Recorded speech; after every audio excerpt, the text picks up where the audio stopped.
Hi, everyone. Thank you so much for joining this virtual information session about Yale. We are so glad that you've taken time out of your day to join us here on Zoom and learn a little bit more about what makes the Yale College community distinct. We're going to wait just a few more moments to give people additional time to filter in, but otherwise we'll get started in just a few moments.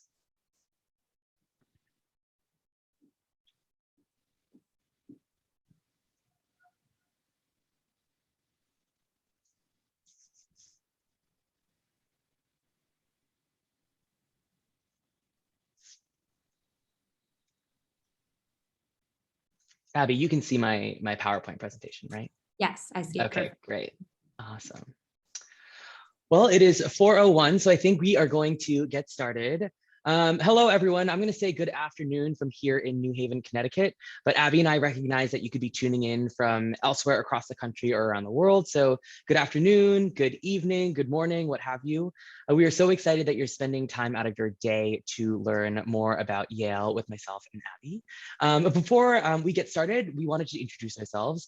My name is John. I'm an Associate Director of Undergraduate Admissions here at Yale. And today I'm joined by our fabulous senior presenter, Abby, and she's going to introduce herself. Hello, everyone. My name is Abby, and I am from San Francisco, California. I am a junior in Pearson College, and we will get more into what that means later on. And I'm an American Studies major with a concentration in music and performance cultures. Wonderful. And I'm really excited to be joined by Abby here because although I myself attended Yale as well, I graduated as a member of the class of 2013.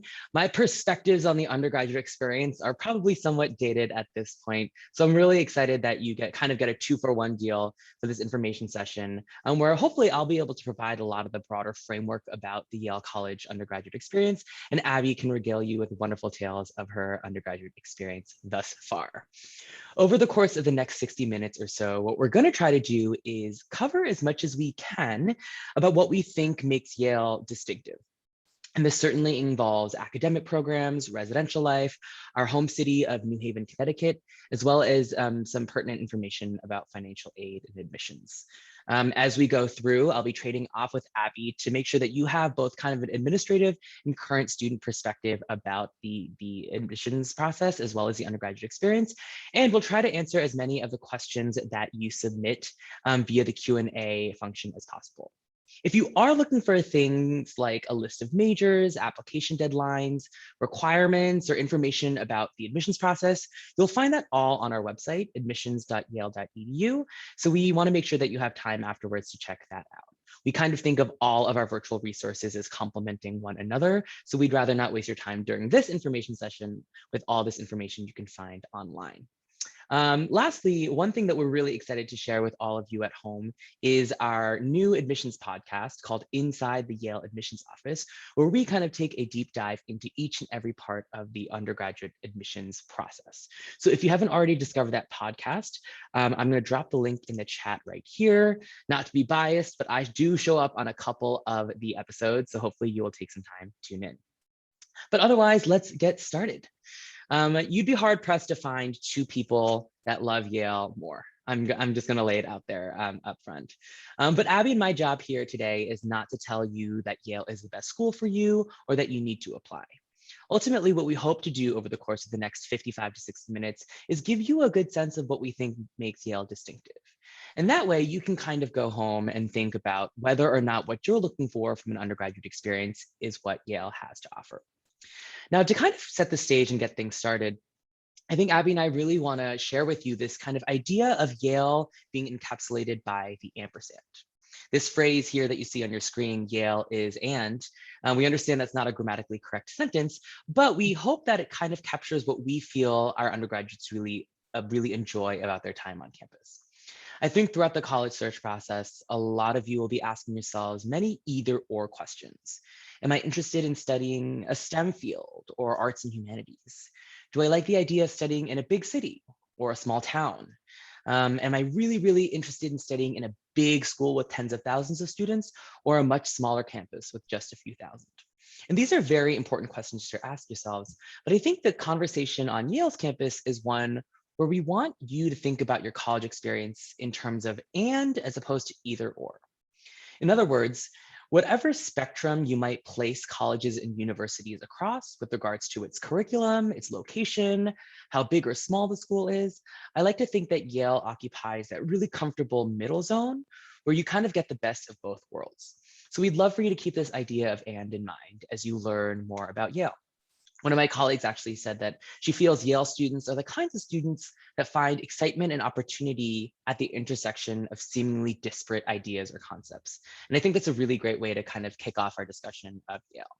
But to get started, Abby, I was wondering if you could kind of share how you feel this idea of and or the ampersand has been a part of your undergraduate experience. Definitely. Thank you, John. I think that every Yalie has a different answer to that question. So whether it's English and data science, or going to the debate and the basketball game, or doing a cappella and rowing crew, I think that there's not only this drive to do both, but I think there's a joyfulness in doing both. And that's something that I've experienced in my passion for American history and music. That I don't just do both because I feel like I have to, but I'm doing both and leaning into that intersection because I'm excited by that. And I see that in my own academic and extracurricular experience, but I also see that across all of my friends' interests in their extracurriculars. And it's one of my favorite things about Yale, that drive to do both, but also that joyfulness in doing both. Abby, I'm so glad you highlighted that word joy because I think our students really do find enjoyment in being able to not have to separate themselves into one bucket or another. Yeah. To get started, I'd love to share a little bit more about where we're located, the wonderful city of New Haven, Connecticut. I'm actually looking out at my window and the sun is setting over East Rock, which is a wonderful park right near campus. And you couldn't imagine a more picturesque autumn day here in New England.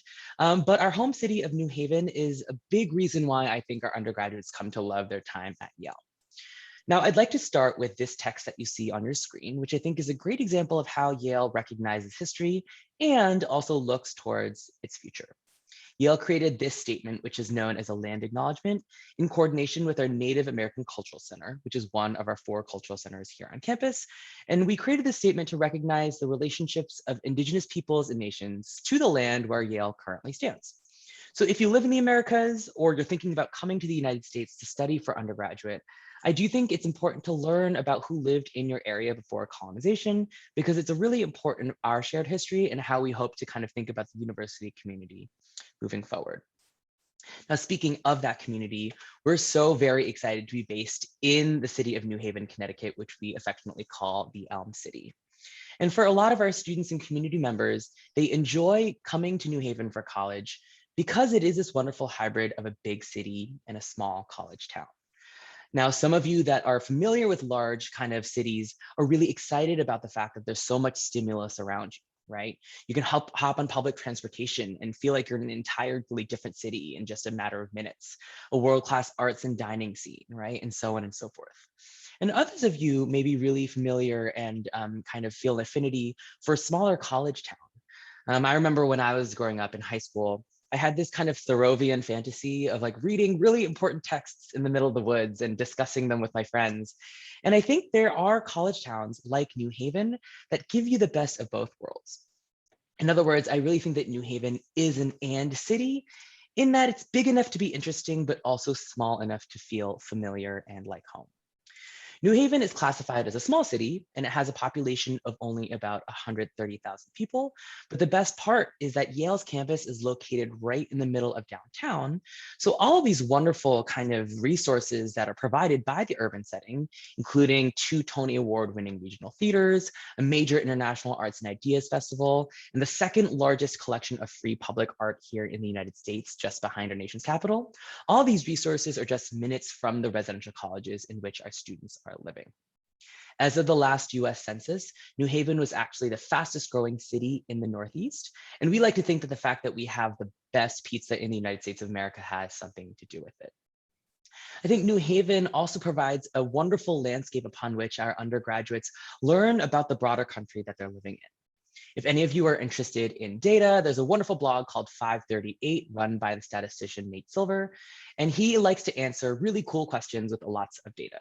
And one of the questions that he wanted to ask was, which city in the United States best demographically represents the broader population here in the country? And that city actually is New Haven. So when it comes time to spending 4 of arguably the most formative years of your young adult lives in a city, I think there's something to be said about living in New Haven, where the city that surrounds you represents the broader country that you're hoping to influence and shape and positively affect after you graduate.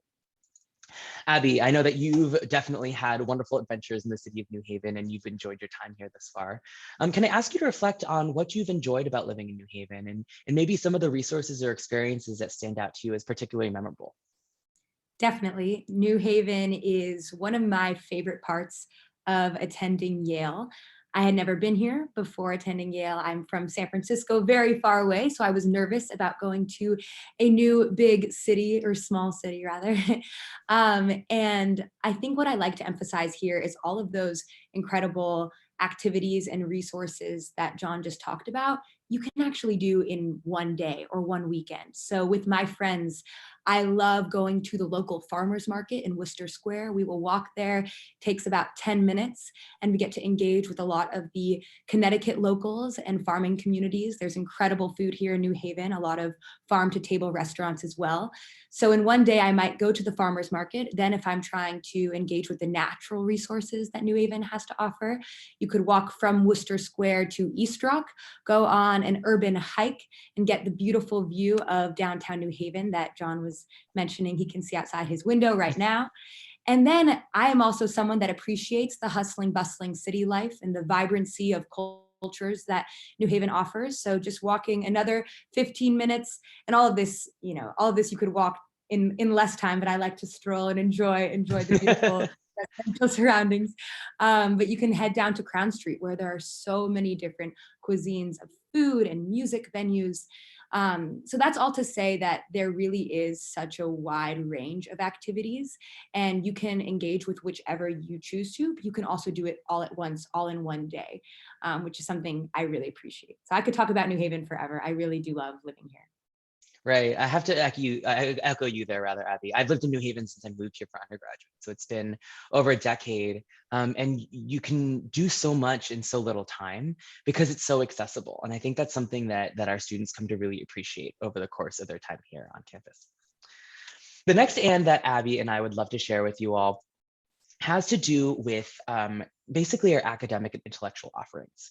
Now, if all of you are taking time out of your busy days to tune into a Zoom webinar about Yale's kind of undergraduate offerings, chances are that you take your intellectual and academic interests very seriously. And the good news is that we are certainly a community that takes those interests seriously as well.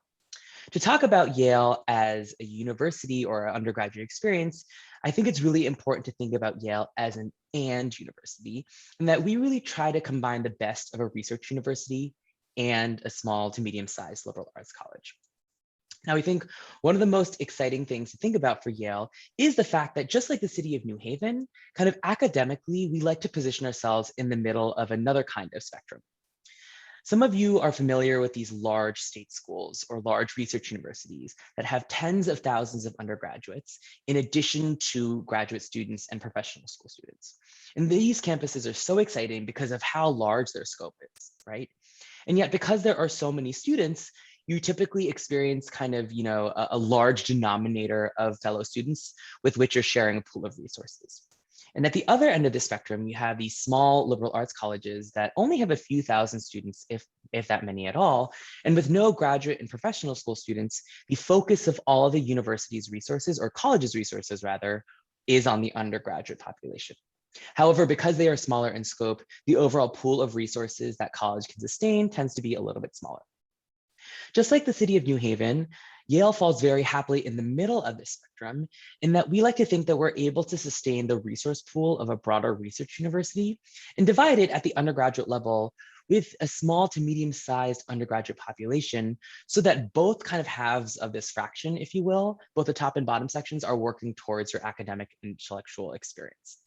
Yale is not alone in being able to accomplish this, but I really do think that by our structure, we are able to offer this to our students. And that structure consists of Yale University, which is the broader, globally focused research university on campus that consists of Yale College, which is the 4-year lone undergraduate liberal arts college on campus, and 13 different graduate and professional schools. Across all of these institutions, about 12,000 students are enrolled at Yale University total, with 6,000 students or so enrolled at the undergraduate level, and the other 6,000 spread across these 13 graduate and professional schools.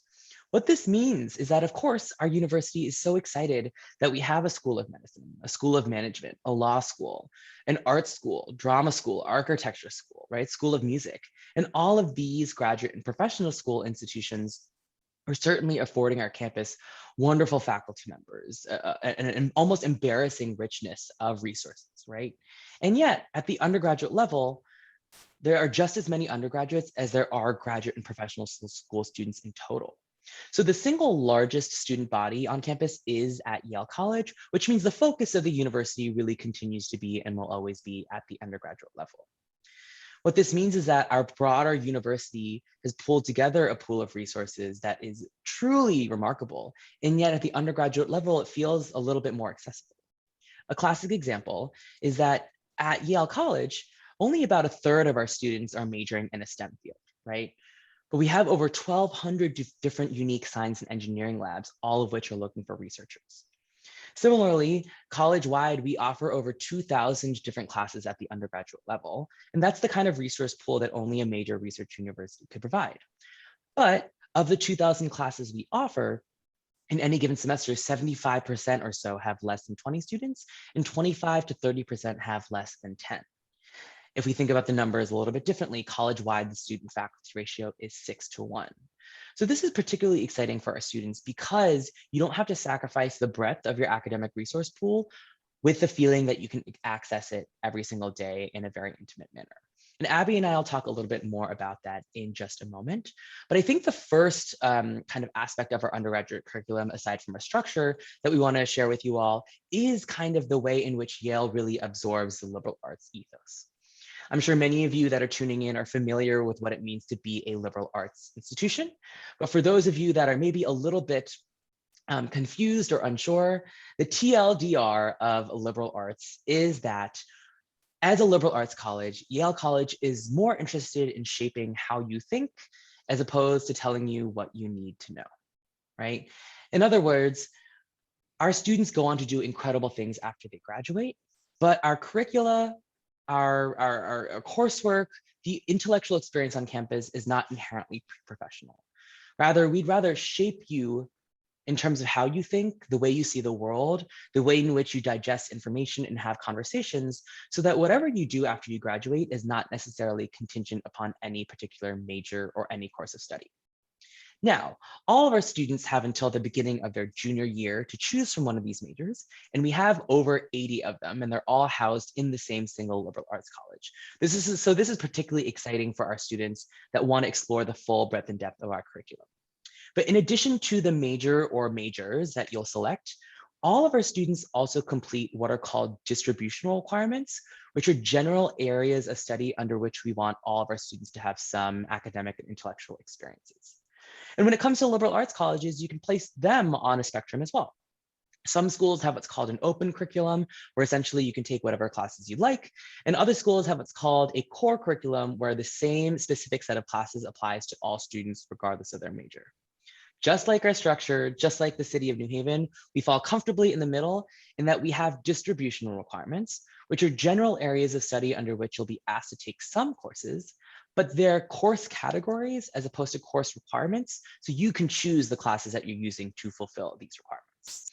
These areas are intentionally broad, and they're natural sciences, social sciences, humanities, quantitative reasoning, writing, and foreign language. What this basically means is that all of our students are graduating proficient in a foreign language and as strong oral and written communicators.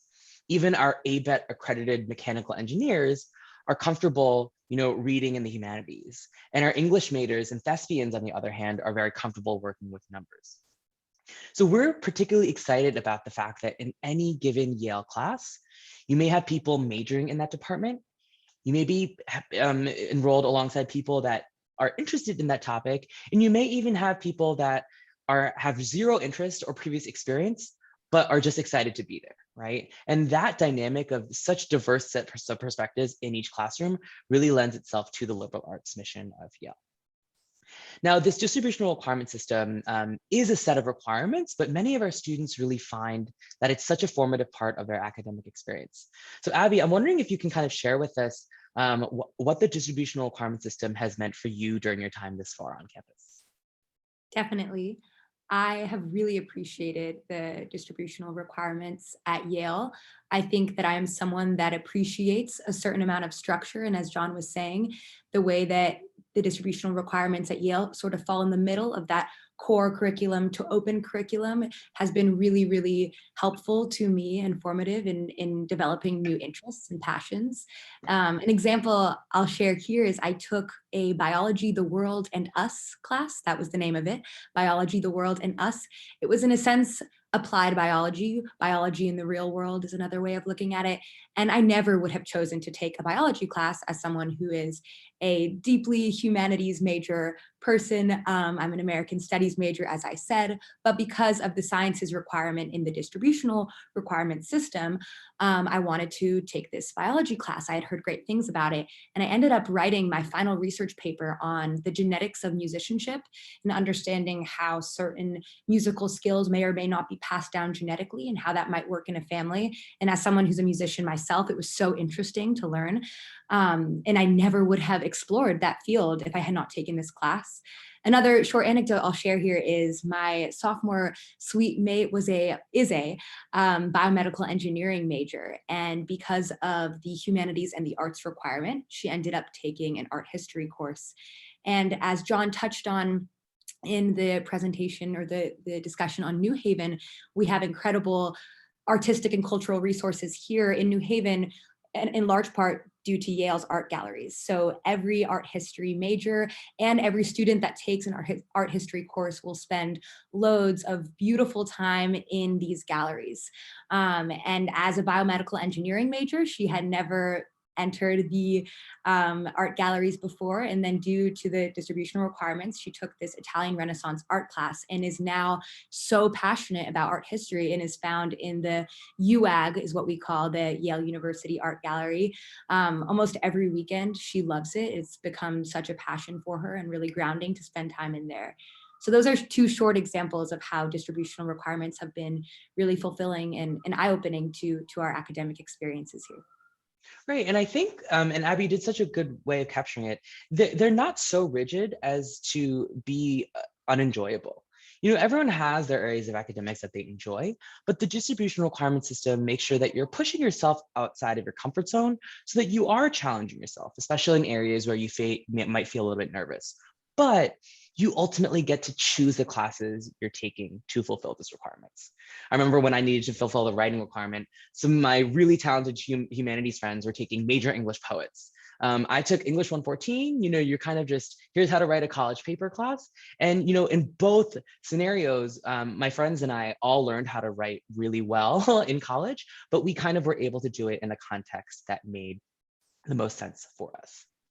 Now, speaking of that context, I think one of the most exciting parts about Yale is the fact that you're engaging deeply with your major or majors, and you're engaging with the liberal arts curriculum via the distributional requirements in a way that really allows you to study both broadly and deeply. And what I mean by that is Yale's specific focus on undergraduate learning and the fact that we have such a wide variety of academic communities on campus allows our students to think broadly and deeply about their undergraduate coursework. I think it's so exciting that in addition to Yale college classes, a lot of our students are taking classes that are cross-listed at our graduate schools. There's a seminar on leadership taught at the School of Management that includes students from all the graduate and professional schools, as well as some undergraduates. There's a wildly popular class called Constitutional Law, taught by a very famous professor at the law school that includes students that are studying at the law school and undergraduates that aren't in law school yet either, right? So in that way, students can really think broadly about what's available to them academically and intellectually, but the tenor of learning on campus also allows you to really connect deeply with your intellectual work. As I mentioned before, of the 2,000 classes we offer, about 75 to 80% have less than 20 students. So the vast majority of learning experiences on campus are taking place in environments where you're basically on a first name basis with everyone in the class. I love that such a big part of undergraduate learning on campus is discussion based. right? People get really comfortable making assertions about the texts and the studies they're reading, even if that's not a skill that you necessarily developed in high school. And a big part of that is because of something called the undergraduate teaching expectation, which means that all tenured faculty members on campus teach at the undergraduate level. If you were a world-renowned novelist or research scientist, and you just wanted to work with graduate and professional school students, you wouldn't come to Yale. You'd find another university that wouldn't make that ask from you. So of course, our incredible professors are drawn to Yale because of the ways in which our campus can support their work. But these are the kinds of educators and academics that firmly believe that dedication to undergraduate instruction and doing your own research are not mutually exclusive. In fact, many of our faculty members really find that engaging with undergraduates is one of the most remarkable parts of their academic narrative, which is why our students have the opportunity to form some deep and lasting connections with their faculty members. Abby, I feel like we could talk for hours about the ways in which you've connected with faculty members, but I'm wondering how you would characterize your relationships with your professors. And is there kind of a favorite professor of yours that comes to mind? Yes, what I would emphasize most here, so important to remember is, yes, these are world-renowned professors, often leading experts in their field, sometimes Nobel Prize winners, and they are also accessible. So accessibility, I think, is a crucial theme in thinking about Yale faculty members and professors. One memory that I will share, one of my most favorite professors I've ever had was my English 120 class, a writing credit I took, creative nonfiction essay writing. And it was one of the first classes I took at Yale. I walked in August of my first year, and there was Professor Shifra Sharlin, who is a published essayist herself, extremely accomplished woman and unbelievable writer. And she, in that first class, actually had baked us all cookies and muffins. She loved baking, and she wanted everyone in the class to feel very welcome and know that this was a space where we were writing personal essays, so that a place that we could feel comfortable and supported by her, as many of the students in this class were first years. And actually at the end of this class, we ended up all being invited to Shifra Sharlin's house in East Rock, which is a beautiful neighborhood here in New Haven, where she ended up cooking us all dinner. And we talked about our essays and bonded over the favorite essays that we read and wrote and what we had learned from that class.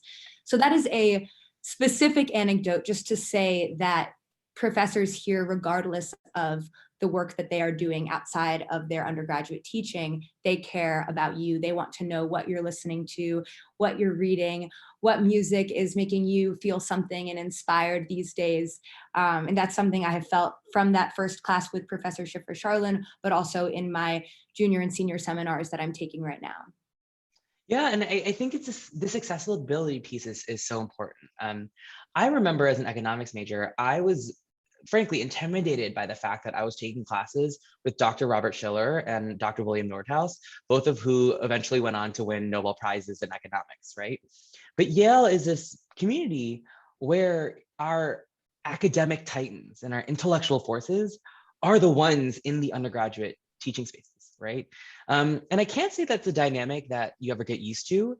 There is always that kind of takes your breath away moment when you realize like that person that you've idolized is teaching your class. But then when you realize you can talk to them at office hours and they might be baking you cookies, it's a whole different experience that, I think our students really come to enjoy. Now, there was a wonderful question asked in the live Q&A, and that question was, what support exists for new students to transition from high school to college life? It seems overwhelming to think about. I'm there with you. I think the transition between high school and college will always be a little bit overwhelming, but that is actually a perfect segue into our next and it's actually kind of one that combines learning and living. Now, this isn't the kind of learning that's taking place in the CEID, which is our makerspace with kind of 3D printers where all of our tinkerers are working. It's not the kind of learning happening in an art gallery or a lab or a seminar room. It's the kind of learning that takes place because of how we ask you to live on campus. So I'm going to hand the reins over to Abby, who's going to introduce to you all the residential college system. Thank you, John. So as I said in my introduction, I am in Pearson College, and you may have wondered what that is. And that is one of our 14 different residential colleges. So Yale's residential college system is our organizational housing system. It is where students actually live. And there are 14 of them. As I said, I am in Pearson, the best college. There's Davenport, there's Branford, there's Saybrook, the list goes on. And most students will say that their college is the best, but I will speak strongly, proudly of Pearson always till the day I die. So every student before actually getting to Yale is randomly assigned to one of these colleges. So as cheesy as it might sound, we often say that each college is kind of like a microcosm of Yale College as a whole. So there is not one college just for athletes. There's not one college just for STEM majors. There's not one college just for American Studies majors, but rather you are living with 400 to 500 students within this actual residential college from all different majors, from all different countries, of all different interests. And just by virtue of sharing these spaces with these other people, you are making friends across all of those different backgrounds and interests, which has been so fulfilling for me. So before I get into the experience of actually living there, since we have this beautiful picture of, I believe that's Saybrook College there, I'd like to talk about the structure of the college, what it looks like. So every college has a central courtyard, a beautiful courtyard. Sometimes there's a cherry blossom tree, as we see in the top left corner. That was perfect. And that central courtyard is surrounded by suite style living spaces. So each college or each suite might have 4 bedrooms, some suites have 2 bedrooms, some suites have 6 bedrooms. And then within those, we have the suite style living spaces, we have the beautiful central courtyard. And then underground in that residential college, we have all sorts of different resources for students in that college to utilize. Sometimes I call them resources, sometimes I call them amenities because they're pretty exciting. So every college has a gym.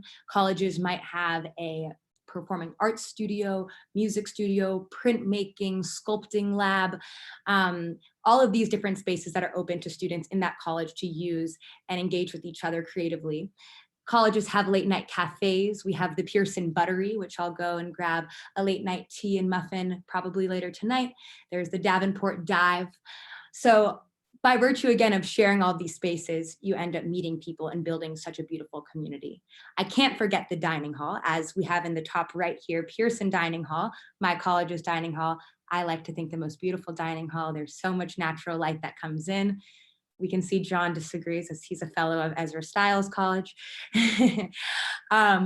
Every college has a dining hall. So we have lots of different options for food, and the food is absolutely delicious. I was just eating lunch in Pearson College a few hours ago.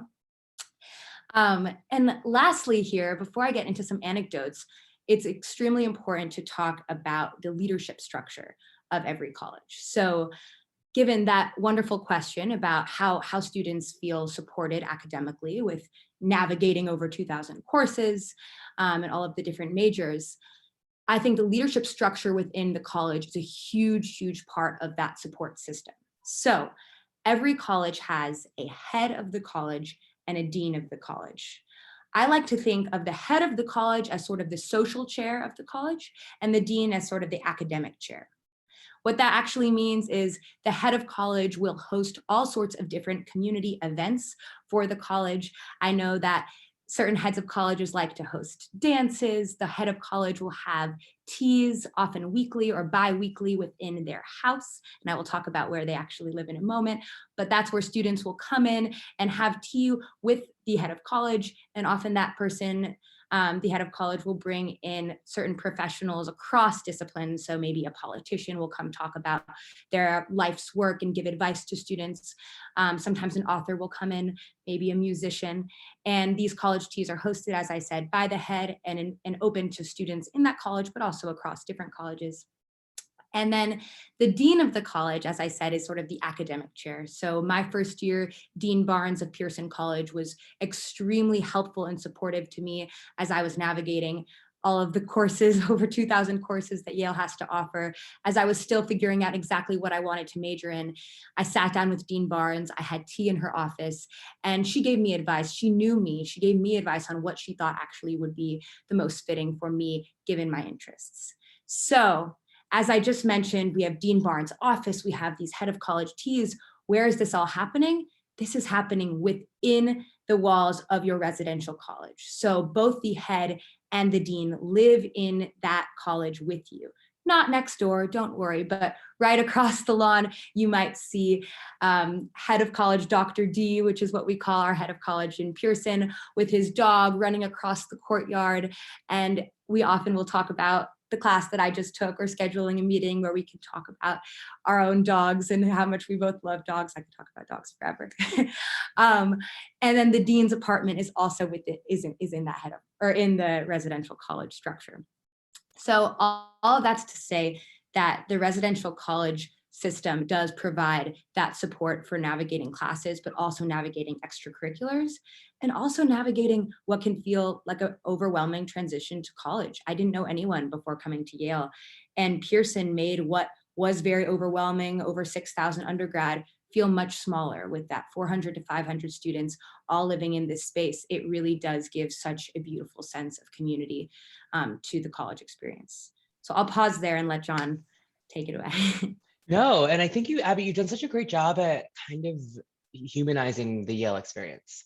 I think the biggest surprise for a lot of our students is that Yale feels like home really quickly. And it's because rather than leave you out to dry as one of 6,000 undergrads, we randomly subdivide you into these smaller versions of itself that feels more manageable, right? 450 per college, about 100, 125 per grade.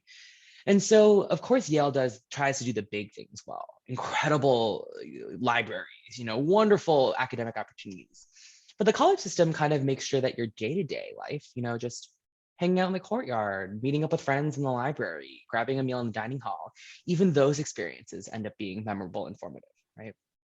And I also think it's important to note that not all of our students are relying entirely on the undergraduate residential colleges to find community, right?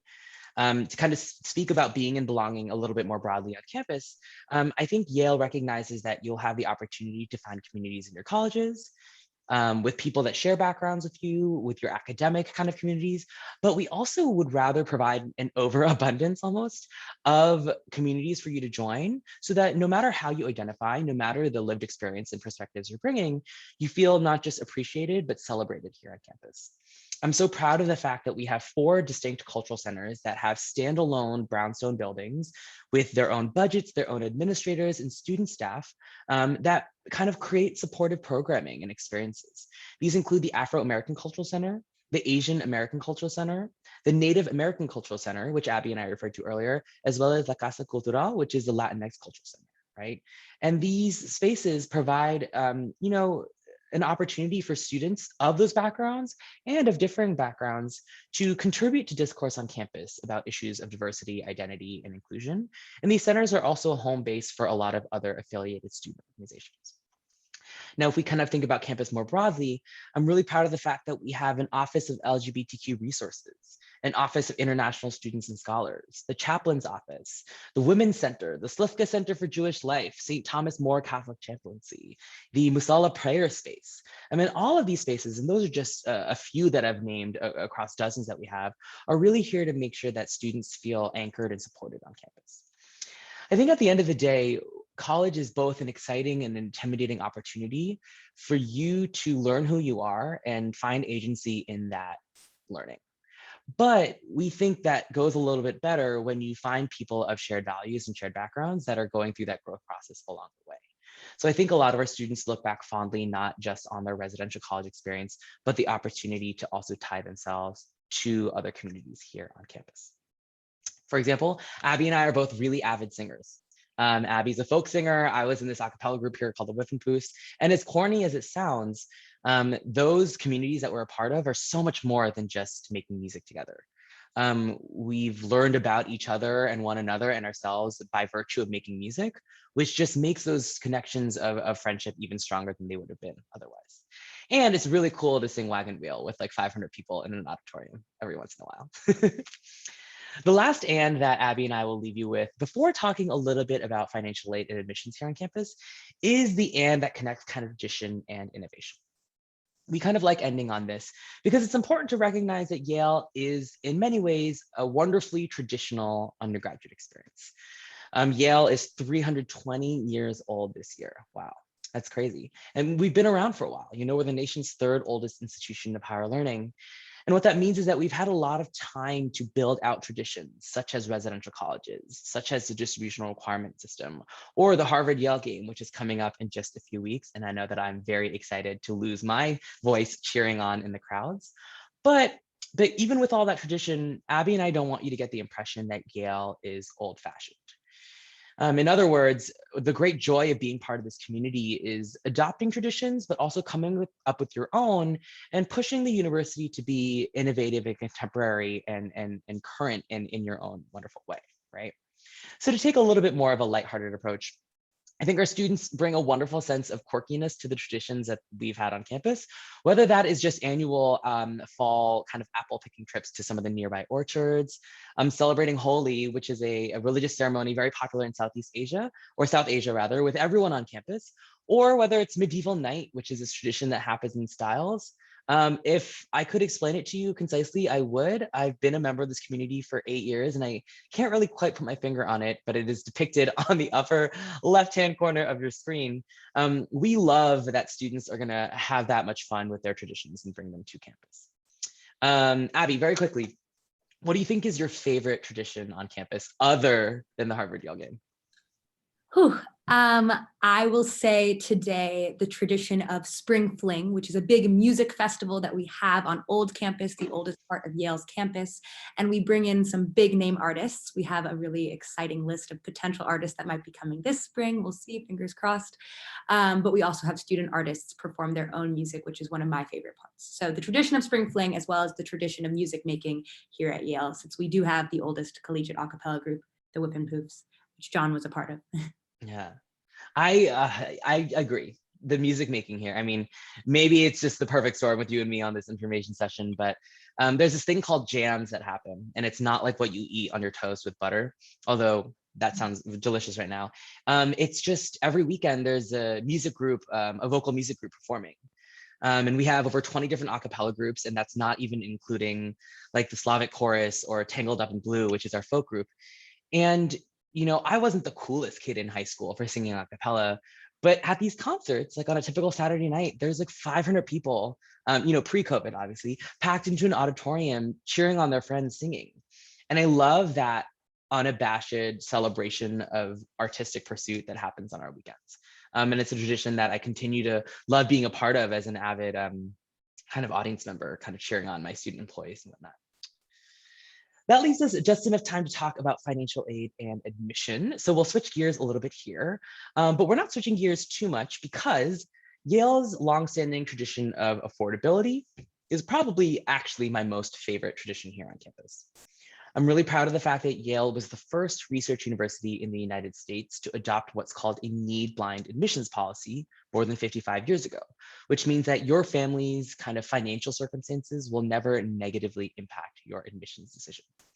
It's a tradition we're super proud of, and we've continued to innovate around that tradition by extending that promise of need-blind admissions policy to all students, regardless of citizenship or immigration status. We've eliminated loans of any kind from our financial aid awards, and we meet 100% of demonstrated need without any loans for all students, again, regardless of immigration and citizenship status, right? So I feel really humbled as an admission officer to know that my job alongside my colleagues is to admit the group of students that I think is going to make the best use of Yale's resources, contribute, and also gain a lot from this experience. And however much financial aid it takes for that experience to be affordable for our students, our wonderful colleagues at Undergraduate Financial Aid guarantee to provide through a need-based financial aid package. To apply for financial aid, most prospective students and families typically send 3 documents to our Student Financial Services Office. Those documents are the FAFSA form, or the free application for federal student aid, the College Board CSS profile, and then signed copies of recent tax returns. Depending on your family's unique financial circumstances, there may be some additional documentation involved, but by virtue of our need-based admissions policy, where we don't have any merit or athletic scholarships, all of our financial aid budget goes towards making Yale affordable, right? And the best part is you actually don't have to take my or Abby's word for it. We have 2 wonderful tools on our website called the Quick Cost Estimator and the federally mandated net price calculator. Say that 10 times fast. And these resources exist on every college's financial aid website. So if you want to take some time, those take about 3 and 10 minutes roughly of your time in any given day. You can plug in some digits and get a sense of what a Yale education might actually cost for your family. Part of that affordability is the existence of student jobs here on campus. And a lot of our students, regardless of whether they're on financial aid or not, are engaging in employment. And minimum wage on campus, I believe, is just shy of $13 an hour. So students that are taking time out of their undergraduate careers to work on campus are certainly being compensated in a way that we think is definitely fair. Abby, can you speak a little bit about kind of how student jobs have played into your time this far on campus? Definitely. I think that the amount of student jobs that are available just really speaks to Yale's mission of affordability in that tradition. Um, all of my friends, I think, have at least either right now or at one point done some sort of job, been employed by the university in some capacity. That might be being a tour guide at Yale, an extremely fun job, doesn't even feel like work because I have so much fun. uh, or maybe working at the library. I have a lot of friends that have sorted through archives in the library, and that's employed by the university, which is pretty exciting. Music library archives has been really exciting for one of my friends in the American Studies major. I also have a friend that's employed by Payne Whitney Gym, employed by the university at Payne Whitney Gym. And that's a really exciting job because they love going to sports games anyways. They get to be a part of that sort of spirit and energy before and after the game, and even get to peek in and watch the game while selling tickets. The list goes on. My roommate's actually works at the writing center. She's a tutor there and helps students with their essays. All of that's to say that I think coming to Yale, I was worried that working might be stigmatized and might be looked down upon. And I cannot debunk that myth at all or enough here. It's so not only celebrated, but encouraged to engage with employment opportunities at Yale. It's also another form of community building. I can say as an employee of the Yale admissions office, since I'm a tour guide, a lot of the other tour guides are some of my good friends, and that's been a really formative community for me, my time at Yale, and that holds true to my friends at other jobs at the university as well. Yeah. And Abby, I have to say, it is wonderful being your supervisor as the person that runs the tour guide program. Just keeping an eye on time, that leaves us just enough time to talk about admissions, which I'm really happy about. And I think the big thing that I want to share with you all first is that if you're looking for kind of a list of deadlines, required materials, that is all available on our website. And that podcast link that I had dropped earlier in the chat, and I'll drop it one more time for those of you that joined us a little bit later. We really do take 20 minutes an episode to dive deeply into each and every component of the admissions process. We kind of thought, there are all these companies out there that are charging ridiculous amounts of money to sell insider secrets or whatnot, insert eye roll, right? It's not rocket science. It is a very fascinating process though, and one that I love and my colleagues love. So we've decided to put it all out there and make it very open to you all. So please check out our podcast when you have time. But with the remaining time that we have, Abby and I thought we'd kind of speak a little bit on a more kind of meta high level about how this process works and what it's about. But to start, Abby, I'm wondering, what do you wish you had known while applying to college that you kind of know now? Great question. I think that one shared Yale value that I've seen in my time here is resourcefulness. And I think in this age, more than ever, this digital age, this COVID age, there are so many resources online. As someone who's music director of my singing group, we've done an insane amount of virtual performances, YouTube campaigns, and so forth. And I know that exists for many other different groups on campus. I think I wish I had engaged with that a bit more. I think it's, first of all, pretty fun to watch all of these live performances streamed or performances in the past. But even that goes for sports, that goes for learning about classes. There's so many different resources, videos, interviews, podcasts on the interwebs that I would encourage my former self to look at during this process. So I would encourage you all to do the same. I think it can be really fun. Yeah. And that idea of resourcefulness, I like how you alluded to the fact that it can manifest in so many different ways. I think the question that I get the most as an admission officer is, what are you looking for? Like, what is it that the Yale admissions office is looking for from its candidates? And I'll start with just a few broader qualities, and then we'll kind of unpack what that question really is asking. We are looking for students that are deeply intellectually and academically engaged. And notice that I said academically engaged and not getting straight A's, right? There's a difference between doing well in your classes and getting high marks and actually caring about what you're learning, right? And I think something that we're always looking for is, how are these students describing their academic work? Are they in it just for the class rank and the weighted GPA, or is there something that they're really excited about learning, right? At our core, Yale is an intellectual community, right? The product of the university, as it would be, is knowledge, right? Our express purpose is to preserve, disseminate, and create knowledge, right? So it's the intellectual passion and the academic curiosity of our undergraduates that fuels that process, right? So we're certainly looking for that. We're also looking for students that take initiative, and as Abby kind of shared, are resourceful, right? Given your context, and we'll touch on that in just a moment, how are you making the most of the opportunities around you? It's not necessarily also what you're doing, but it's how you're doing it, the intent with which you're pursuing your kind of your pursuits. And then the third kind of thing that I'll add is community mindedness. By virtue of just our residential college system and the way that the Yale community operates, Yale is not really going to be a place where you're going to be happy if you're just trying to do your own thing. Because every part of this experience is going to ask you to root your work, contextualize your mindset amidst the reality that you live in a world where everyone is very different, right? And so I think we're always looking for that community mindedness in applications as well. But to take a step back, I think when students ask me, what are we looking for? They're trying to get an answer that is like, we want this, this, this, and this from you, right? And if the admission process was as straightforward as a checklist of items that you need to get right, quote unquote, I would hate my job. Frankly, I wouldn't have a job because there would be an AI algorithm already in the works that could figure that all out, right? So part of the challenge, but part of the joy of being an admission officer like myself is the fact that good Yale fit, a compelling admission style, can show up in so many different ways. And the reading process, or the process where we discuss applications as part of a committee that includes deans and faculty members, is all part of the art form, not the science of uncovering that, right? The two biggest kind of pieces of information that I'll hope to share with you are the fact that our admissions process takes place in both a whole person and contextual environment.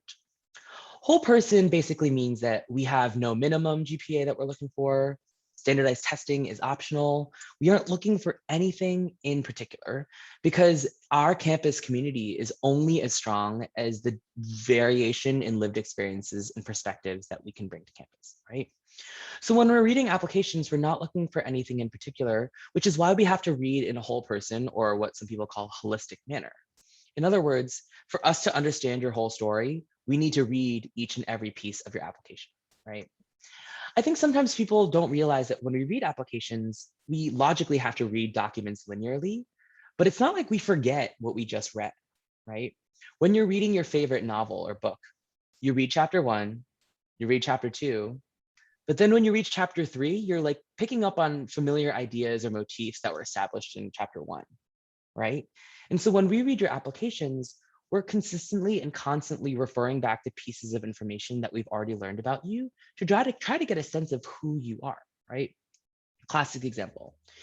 Maybe on your transcript, you're taking a very rigorous set of classes, and that's something that we're looking for, but your math and science curriculum is strong, but maybe not the tops. But I've noticed that you're taking a lot of humanities classes. And then I read your first essay, and all of a sudden it's all about this like Dickinson poem that you love or something.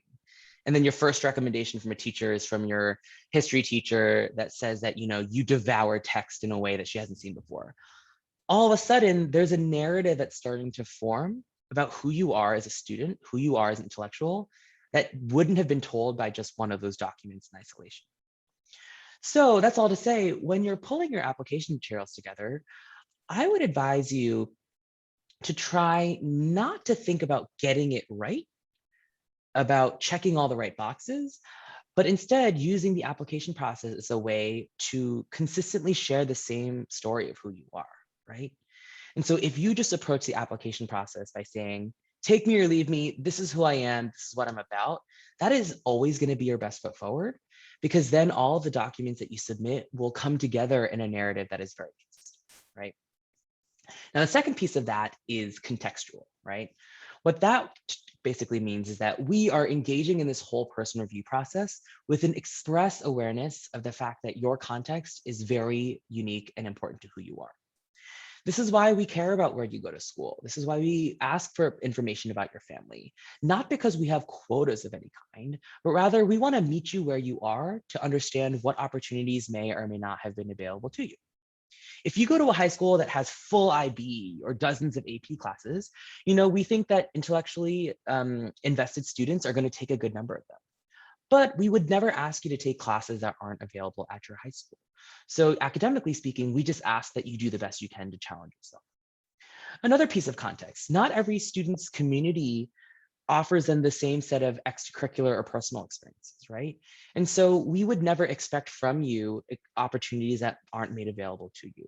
So that's why we kind of think about where you're located. The set of experiences that are available to you in Manhattan are very different than rural Idaho, which are very different than Tokyo, Japan, or Morocco, right? And so our admissions readers are really attuned to the fact that the contexts are constantly varying. A non-negotiable part of all of your contexts is the ongoing COVID pandemic, which has been really difficult. And we're so aware of, the tragic deaths in people's families, the emotional hardship of being isolated for so long, the canceled recitals, the sports seasons that never came to fruition, and so on and so forth. And we've been living through this pandemic too. So know that as admissions readers and as a committee, that is a part of the context that we are certainly using for when we read your applications and get to know you.